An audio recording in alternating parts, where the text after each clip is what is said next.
Монгол Ардын намынхан Монгол улсын 2012-оос 2031 оны хөгжлийн хөтөлбөрийг боловсруулан гаргаад байгаа юм байна.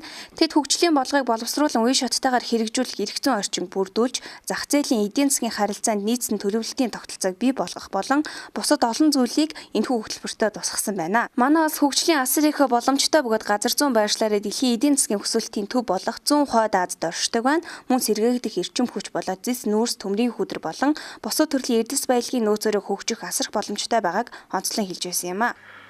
20 дугаар зуунд бол Монгол Ардын намын бодлого үйл ажиллагааны үр дүнд бол Монгол улс маань улс шиг улс болж чадсан байна. Өнгөрсөн зуунд манай нам урт болон дунд хугацааны төлөвлөлтөөр улс орноо мандаж ирсэн. Хэдийгээр өөр тогтолцоо байсан ч гэсэн улс орныхоо хөгжил дэвшлийг мандаж ирсэн. Энэ үүргээ бид шинэ зуунд зах зээл арчлалын энэ шинэ харилцааны түүхэнд илүү хариуцлагатайгаар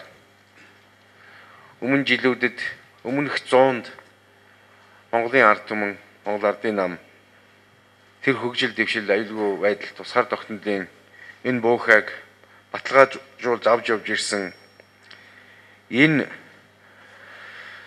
уламжлалыг бол хадгалах ёстой. Үүнийг хариуцлагатайгаар авч явах ёстой. Мөн улс орныхоо хөгжил дэвшилд манлайлагч байж харуулах ёстой хийж байгаагаараа гэсэн ийм зорилтыг тавьж байгаа. Тэр агуулгаараа 21-р зуунд бид улс орныхоо хөгжлийн асуудлыг тогтвортой хөгжлийн урт хугацааны шинжлэх ухааны зөв төлөвлөлтөй ийм бодлоготойгоор хөгжүүлэх зах зээлийн төлөвлөлтөөр хөгжүүлэх энэ бодлогыг тавих ёстой гэж ингэж зорж байгаа. Манай улсад 2010 онд 63 мянган хүүхэд төрж байсан бол 2030 онд жилд дунджаар 64-өөс 99 мянган хүүхэд төрж хүн ам 1.4-өөс 1.9 хувиар өсч 3.9 сая төгрөг судалгаа мөн гаргасан байх юм а.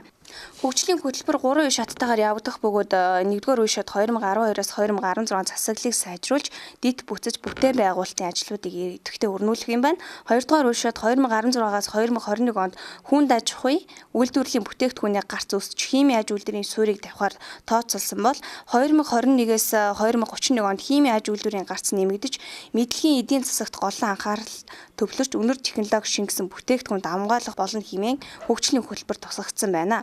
Ямар ч тач Монгол улсын хөгжлийн алсын хараа Монгол Ардын намын төлөвлөснөр 4 салбарт оригтой хөгжиж, иргэний арчилсан нийгэм цогцолсон хөгжингүй орн болоход оршиж байгаа юм байна.